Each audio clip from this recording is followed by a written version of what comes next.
I stole the male lead's fiancée. The male lead finally snapped and used every trick to bankrupt my company. Facing mountains of debt, I was not worried at all, because once I went bankrupt, I would qualify as a financially struggling student, and that was not all. After graduation, I would become a male assistant at the male lead's company.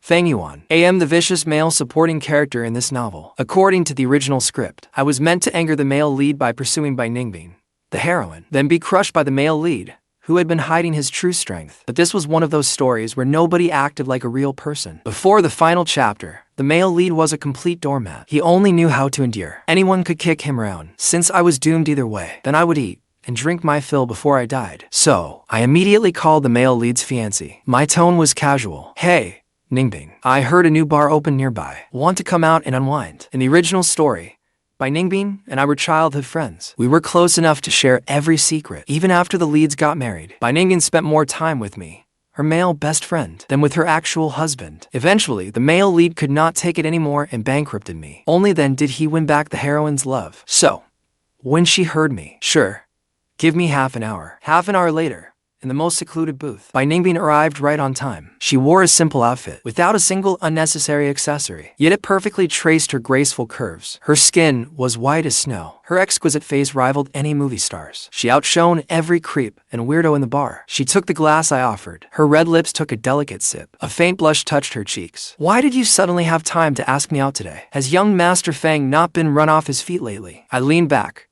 concern in my eyes. No matter how busy I am, I still have to look after you. You have not looked well lately. You even have dark circles under your eyes. Work never ends.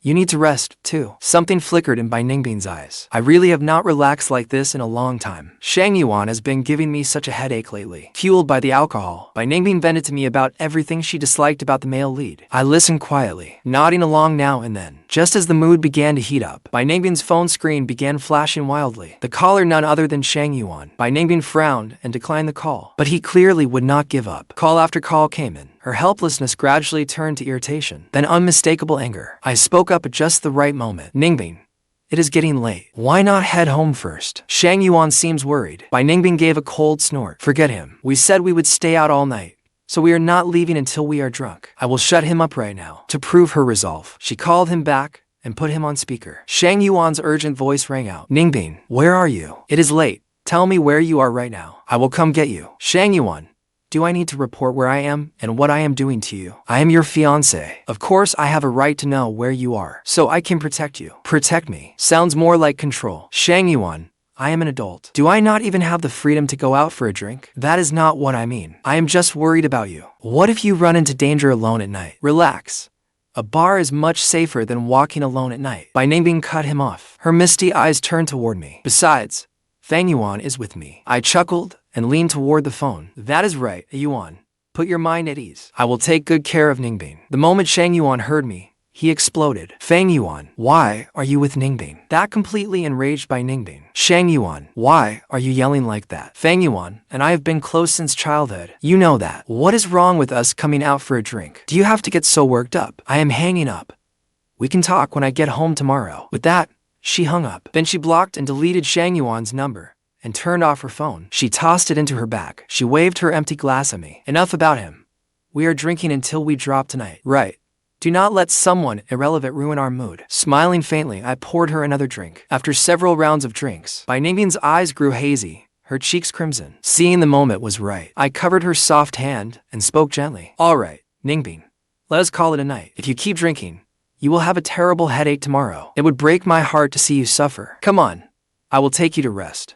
I am feeling a little dizzy. All right, I will listen to you. By Ningbing looked at me through hazy eyes and mumbled her reply. With token resistance, she laid down in my arms. She let me guide her toward the room I had booked in advance. When she saw that I had not left, By Ningbing instinctively sensed something was off. Xiao Yuan, why are you not going to bed? I looked troubled.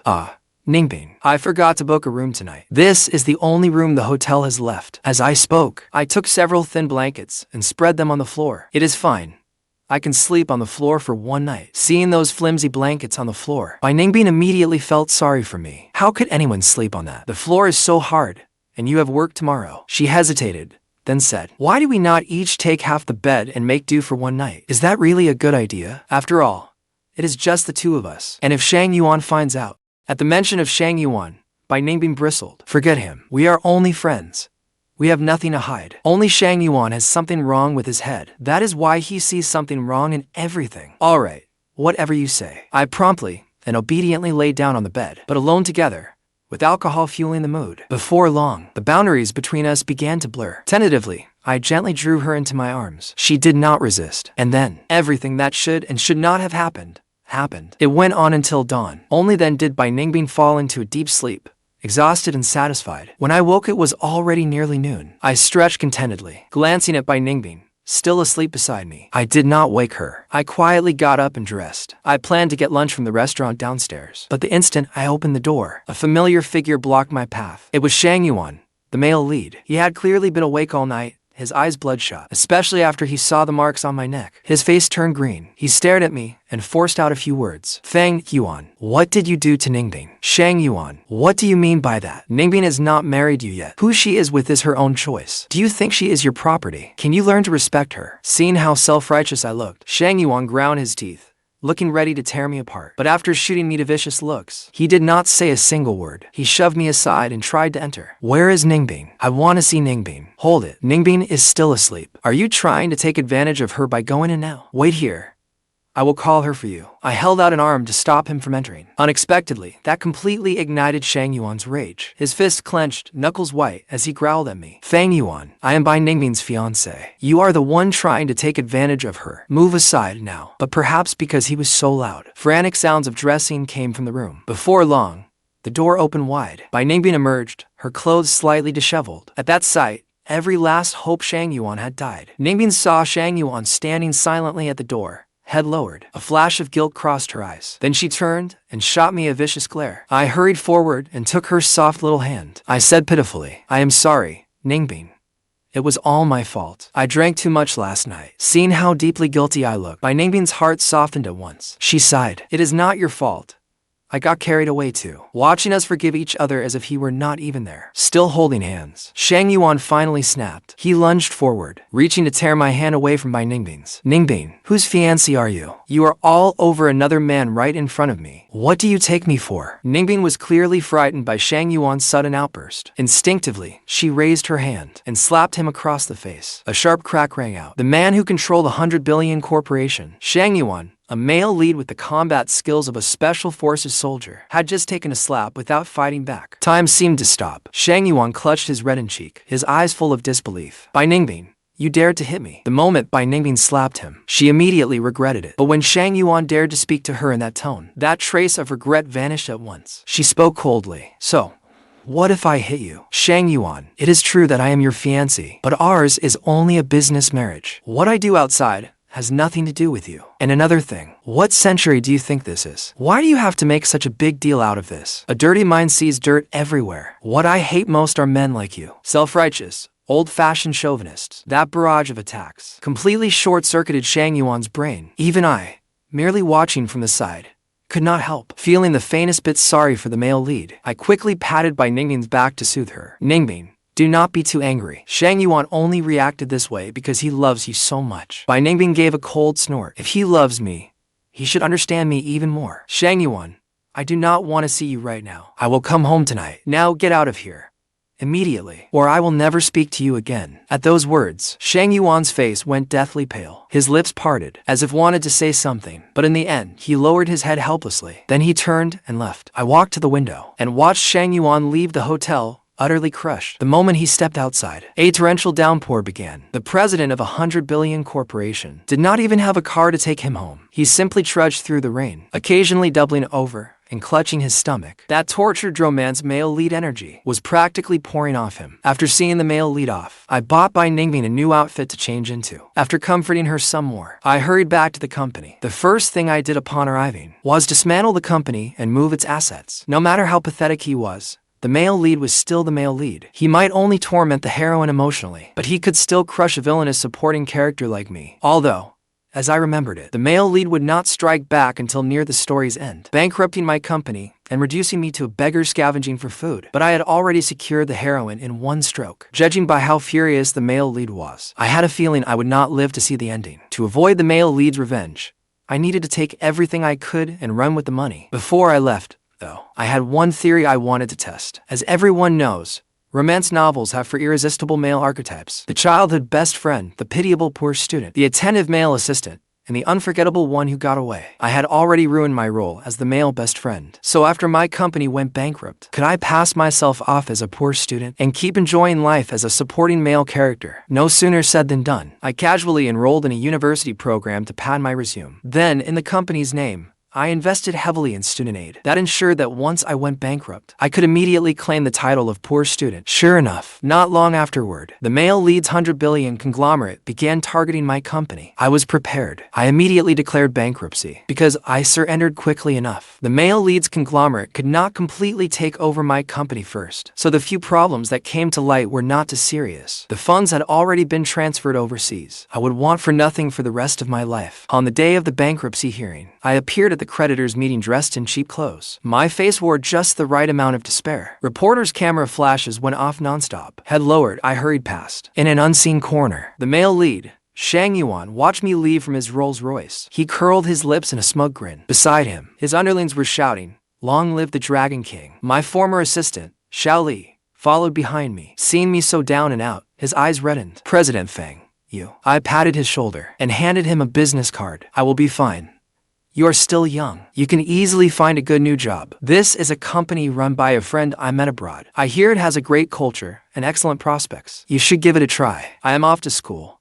I have a class today." He accepted the card and watched me sling on my backpack and head for the subway. He was utterly bewildered. Had his boss not gone bankrupt? Why did that retreating figure look more carefree than when the company was at its peak? And why did the company on that card look so familiar? After saying goodbye to my assistant, I soon arrived at the university. A university's campus was far grander than I had imagined. I deliberately wore faded jeans, a plain t-shirt, and a deliberately worn-looking backpack. I blended perfectly into the student crowd. I ate cheap meals in the cafeteria, read for fun in the library, and played games during easy classes, just as I was enjoying student life. My target appeared by chance at a finance lecture organized by the university. After the university officials spoke, an invited alumna appeared at the classroom door. She wore a tailored women's business suit. Her refined makeup was flawless. Her features carried a distinctive, graceful Eastern elegance. Her long, straight legs were sheathed in black stockings. She radiated the presence of a formidable businesswoman. My eyes lit up at once. There she was, Xinci, Shang Yuan's older sister, and the president of the Shang Group. Shang Yuan was clearly the Dragon King, and he controlled a 100 billion conglomerate, yet he insisted on playing weak to hide his strength. The man had a mouth,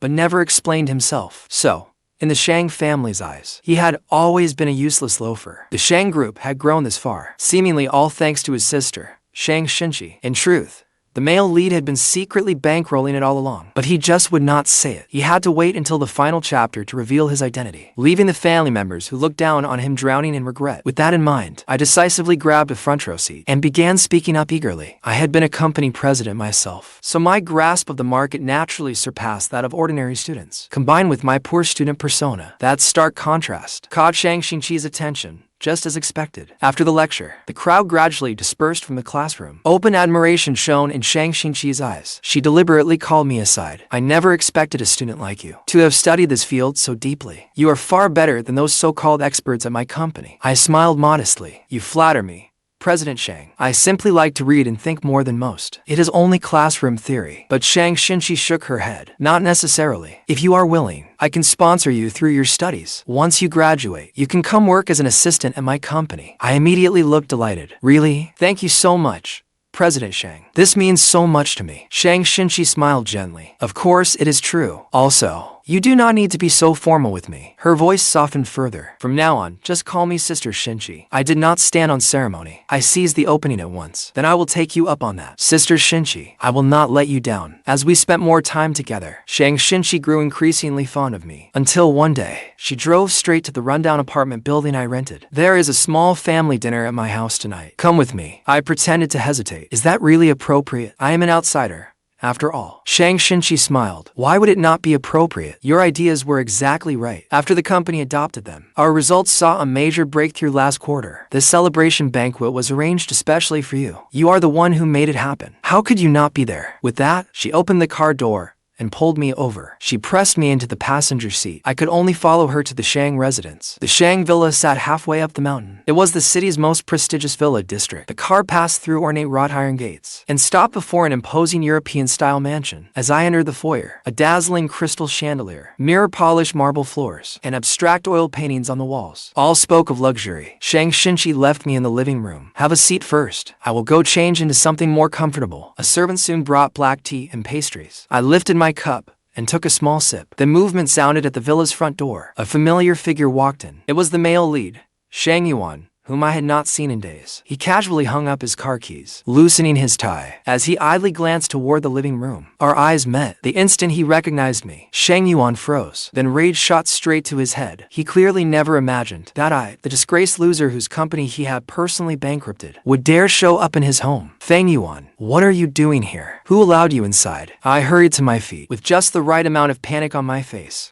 Shang Yuan? Sister Xinci invited me. Shut your mouth. Shang Yuan strode up and loomed over me. Was harassing Ningbing not enough for you? Now you dare target my sister too. Do you think you are worthy of calling her sister Xinci? As he spoke, he reached for my collar. I instinctively stepped back, but accidentally tripped. I crashed hard onto the floor. The teacup in my hand fell with me. Crash! A crisp shattering sound rang out. It instantly alerted Shang Xinci upstairs. She had changed into beige loungewear and rushed over. What happened? What is going on? What she saw before her was me sitting on the floor, my face still pale with fright, while Shang Yuan stood before me, his face full of fury. He had not even withdrawn his outstretched hand. Shang Xinci's hair hung loosely around her shoulders. She looked less imposing than usual, and more soft and gentle. But once she saw the scene in the living room, her expression instantly turned cold. Shang Xinci's face darkened. She rushed over and helped me up. Xiao Yuan, are you alright? I used her support to stand, glanced at Shang Yuan, then quickly lowered my head. Sister Xinci, I am fine. I looked exactly like someone who had been bullied, but was too afraid to speak up. Shang Xinci looked coldly at Shang Yuan. What exactly happened? The veins in Shang Yuan's forehead throbbed with rage. Sister, he has deceived you. Fang Yuan is a complete bastard. Shang Xinci pressed him at once. Then tell me, how exactly is Xiao Yuan a bastard? What has he done wrong? Faced with his sister's questioning, Shang Yuan was instantly speechless. He opened his mouth, then gave Shang Xinci a long look. He looked as though he could tell her everything, yet had no choice but to hold it in. After struggling for a long while, he finally said only one thing. Sister, believe me, Fang Yuan truly is not a good person. Shang Xinci cut him off sharply. Xiao Yuan is a guest I invited, and the man who has done my company a tremendous service. What kind of person he is? Do you think I do not know? But you, I saw you aggressively threatening him with my own eyes. When she rushed over, Shang Yuan's outstretched hand had not even been pulled back. Is this how you treat my guest? Shang Yuan looked utterly incredulous. A great contributor. A guest? He anxiously pointed at me. Sister, do you even know who he is? He is the one who kept hanging around Ningbing. I do not care who he was before. Shang Xinci's voice suddenly rose. Her tone brooked no argument. All I know is, he is someone I value now. Yet you laid your hands on my guest, and even pushed him to the floor. You are the same age, yet Xiao Yuan can help me manage the company, while you idle around all day, unable to manage even basic courtesy toward a guest. That would be bad enough, but you actually assaulted my guest. Is this the upbringing you have? Shang Yuan? Shang Yuan was shaking with rage. I did not push him. I quickly held Shang Xinci back as well. That is right, Sister Xinci. Shang Yuan did not push me. I accidentally fell on my own. Do not make excuses for him. Shang Xinci first reassured me, then looked at Shang Yuan in disappointment. She gave Shang Yuan no chance to argue further. Then she stepped forward, raising her hand at Shang Yuan. Smack! A sharp slap landed squarely across Shang Yuan's face. The entire living room fell deathly silent. Shang Yuan clutched his cheek, staring at his sister in disbelief. From childhood to adulthood, Shang Xinci had almost never struck him hard. But now, she pointed at the villa's door. Get out, now. Until you learn to respect Xiao Yuan. Do not come back. Shang Yuan's eyes immediately dimmed. He opened his mouth, his eyes full of hurt. But in the end, he still said nothing. He turned and left the villa. Only after his figure vanished from sight did Shang Xinci let out a long breath. She looked at me guiltily. Xiao Yuan, I am sorry. I apologize on behalf of my immature brother. You are not hurt, are you? I shook my head. Sister Xinci, I am fine. I just seem to have caused you trouble. This is not your fault. Shang Xinci's eyes were full of exhaustion. Shang Yuan has idled his life away since childhood. I thought he was merely lazy, but I never imagined his temper could be this awful. If he were even half as sensible as you, I would not have to worry so much. I reached out and took her hand. Sister Xinci, Shang Yuan is such a wonderful sister. Yet he does not appreciate you. One day, he will regret it. But I am different. I will always cherish you, sister. Xinqi's eyes reddened slightly. Moved, she pulled me into her arms. I know. Xiao Yuan, you are nothing like them. With Shang Yuan gone, the so-called family dinner naturally became a private evening for Shang Xinci and me. Perhaps the earlier conflict had left her unsettled, so Shang Xinci opened to bottles of beer. But she clearly could not hold her liquor. After just a few drinks, her cheeks turned rosy. As the alcohol went to her head, all the emotions she usually suppressed came pouring out. She began getting handsy with me, the little brother she had only just taken in. At first, she only pinched my cheeks, but later, she was practically hanging off me. All I could do was try to reason with her. Sister Xinci, you have had too much to drink. Let me help you get some rest. But she immediately stood up. I am not drunk. She looked down at me from above. Xiao Yuan, do you dislike me that much? Are you really so eager to push me away? I hurriedly protested. No, it is just. Before I could finish, Shang Xinci came right at me. I tried to resist, but she was simply too well endowed. After only a few exchanges, I was defeated. She dragged me into the room,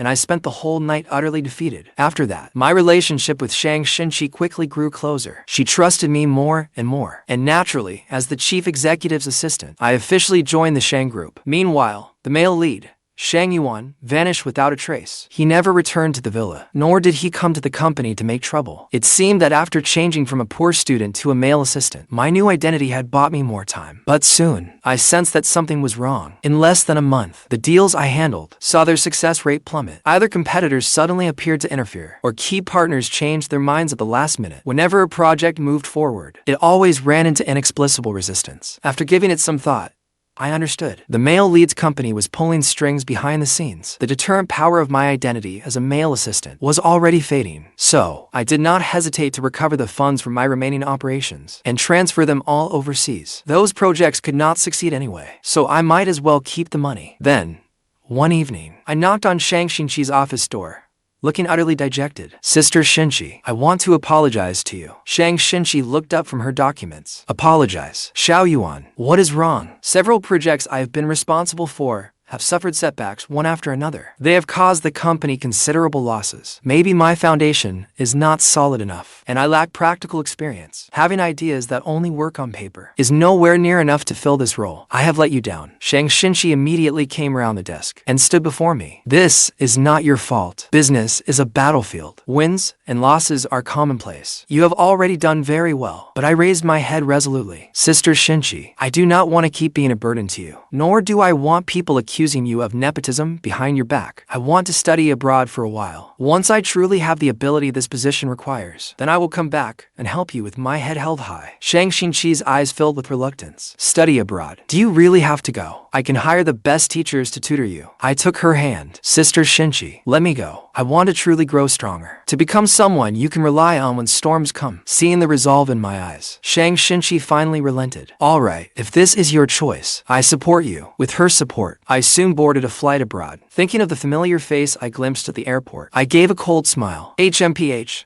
the male lead. Once I return from abroad as the unforgettable one, I will make sure you do not make it back. 1 year later, I used the funds I had stashed overseas to live it up for a year, then finally returned after completing my studies. Shang Xinci personally came to the airport to meet me. She even booked the top floor of a 5-star hotel to celebrate. But as we enjoyed a candlelit dinner, the doors were suddenly thrown open. The person who entered was Shang Yuan. After a year apart, he had grown much thinner. His bloodshot eyes were fixed on me. He tightly gripped a document envelope in his hand. Sister, look carefully. This is the wonderful assistant, the wonderful little brother you trust. He slammed the envelope onto the table. While Fang Yuan was serving as an assistant, he used his position to transfer over 10 million overseas. These are all bank records. When he first approached you, it was all for your money. Shang Xinci looked at the evidence, her brows tightly furrowed. But the next moment, she looked at Shang Yuan in disappointment. Have you caused enough trouble? Xiao Yuan went abroad, specifically to become a better assistant for me. You were targeting him a year ago, and now that he has just returned, you are using fabricated evidence to slander him again? Fabricated? Go check with the overseas banks. See whether he has been squandering the Shang family's money. Whether he only came back because he is nearly out of money to deceive you again. I do not need to investigate. Shang Xinci cut him off sternly. I believe Xiao Yuan. As for you, other than being suspicious all day and pulling these underhanded little stunts, what else can you do? Shang Yuan took a deep breath. Then he abruptly pulled out a share transfer agreement. Fine, I will wager every share I own in the group. If I am wrong, all these shares go to Fang Yuan for free. But But if I am right, I want you to admit it yourself. You have been fooled by this snake all along. Every share. Did that include shares in the male lead's 100 billion conglomerate? 2. I had been watching the show from the sidelines, but my heart suddenly skipped a beat. I immediately put on a look of wounded indignation. Fine, you have got yourself a bet. Then I snatched the pen from Shang Yuan's hand and signed my name without hesitation. Shang Xinci did not have time to stop me. She could only shield me behind her. I trust Xiao Yuan completely. I will not investigate. Since the agreement has been signed, hand your shares over to Xiao Yuan and let you experience what life was like when Xiao Yuan had no money. I have clearly spoiled you, rotten. Hearing that, Shang Yuan completely broke down. He never imagined that not only had he failed to hurt me, he had also handed over every share he owned. Sister,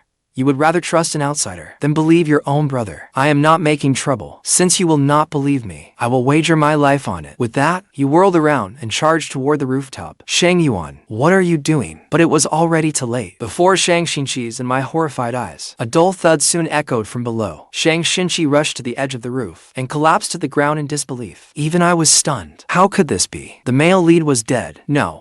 That is not right. I clearly remember that in the finale, the male lead made a desperate comeback and crushed everyone. I desperately searched my memory of the original plot. The ending really had been marked by the male lead's crooked smirk. Wait, no. I stopped thinking about the ending and dragged my memories back to the beginning of the story. I was reborn. Reborn into. So that was it. The male lead had been reborn after dying in bitter humiliation, which was how he found his way to survival later on. When I realized I was the supporting male character, the plot was already halfway through, so I had no idea. This was actually the male lead's first life. The life where he died from utter humiliation. And I had not been reborn alongside the male lead. Did that not mean he had merely been reborn onto another timeline? As for this timeline, I had one. The thought that the male lead had gone to another timeline, never able to return and come after me, filled me with wild delight. An ambulance siren soon sounded below. The police also arrived at the hotel and retrieved the security footage. After the ambulance took Shang Yuan away, Shang Xinci and I went with the police to give statements. The hotel footage quickly confirmed that Shang Yuan had indeed jumped from the rooftop himself. Once all other suspicions were ruled out, Shang Xinci and I were soon released. Shang Xinqi's eyes were red and swollen as she stared blankly at the city before her. She clearly had not expected Shang Yuan to jump so decisively. It had all happened too fast, without even giving her time to stop him. I took her icy hand. Sister Xinci, let us investigate. Shang Xinci stared at me blankly, not understanding at first. Let us look into everything, Shang Yuan said. Check all my overseas account records. Investigate every lead concerning the funds he accused me of transferring. Since Shang Yuan used his life to prove his claim, we cannot let him die for nothing. No, Xiao Yuan, there is no need. I believe you. It is precisely because you believe me that we need to investigate. This is not only for Shang Yuan, but also for my innocence. I want us to move forward together with nothing to hide. At my insistence, Shang Xinci finally agreed. She used the Shang Group's connections to hire the world's best international auditing team. Every financial transaction from my time as an assistant, as well as before and after I went abroad, and every potentially connected overseas account were investigated from top to bottom. Naturally,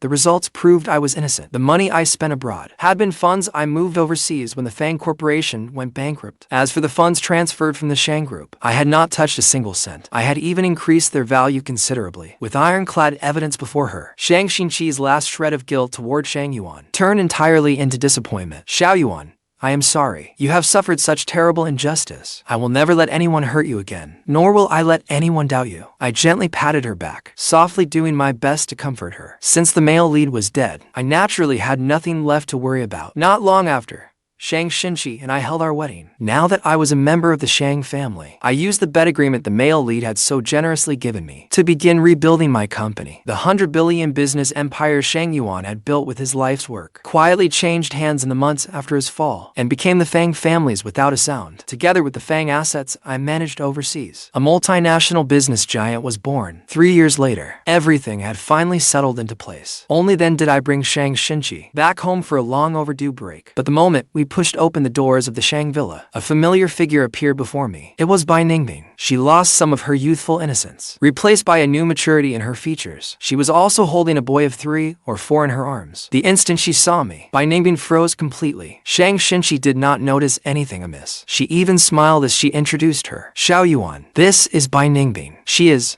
I suppose, Shang Yuan's wife. Her tone was complicated. That bastard Shang Yuan got Ningbing pregnant before they were even married, then went and jumped to his death, leaving her and there's some behind. Shang Xinci sighed. She was just about to introduce me to Bai Ningbing. But before she could speak, Bai Ningbing walked straight over. Her eyes were red, and she pounded her fist against me. Fang Yuan, you bastard. All these years, where the hell have you been? Yet the child in her arms looked at me, and eagerly reached out to tug at my collar, acting unusually close to me, looking at that little face, which bore some resemblance to mine. Then recalling Shang Yuan's strange behavior during our bet, my heart sank.